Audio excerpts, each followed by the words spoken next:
गोस्वामी तुलसीदास जी हमेशा प्रभु श्री राम की भक्ति में लीन रहते थे। तभी तो उनके घर वालों और गांव वालों ने उन्हें घर से निकाल दिया, जिसके बाद वह गंगा मैया के तट पर प्रभु की भक्ति करने लगे। जब तुलसीदास रामचरितमानस का रचना कर रहे थे तो उनके गांव में एक लड़के का विवाह हुआ।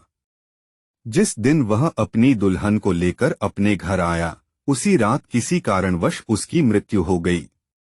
सुबह होने पर सब लोग उसकी अर्थी श्मशान घाट ले जाने लगे तो नवविवाहिता भी सती होने की इच्छा से अर्थी के पीछे पीछे जाने लगी।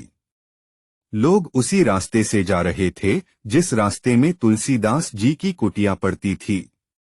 नवविवाहिता की नजर तुलसीदास जी पर पड़ी तो दुल्हन ने सोचा कि अपने पति के साथ सती होने जा रही हूँ, आखिरी बार इन ब्राह्मण देवता को प्रणाम कर लूं। विधवा दुल्हन नहीं जानती थी कि यह तुलसीदास जी हैं।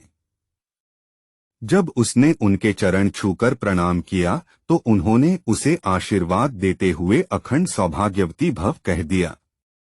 यह सुनकर शवयात्रा में शामिल लोग क्रोध में भरकर बोले, इस लड़की का पति तो मर चुका है, यह अखंड सौभाग्यवती कैसे हो सकती है।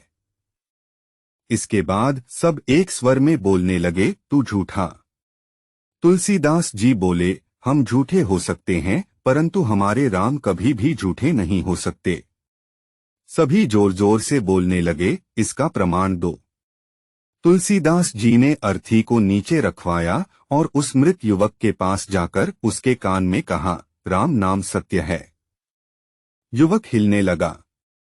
दूसरी बार पुनः तुलसीदास जी ने उसके कान में कहा, राम नाम सत्य है। युवक के शरीर में कुछ चेतना आई।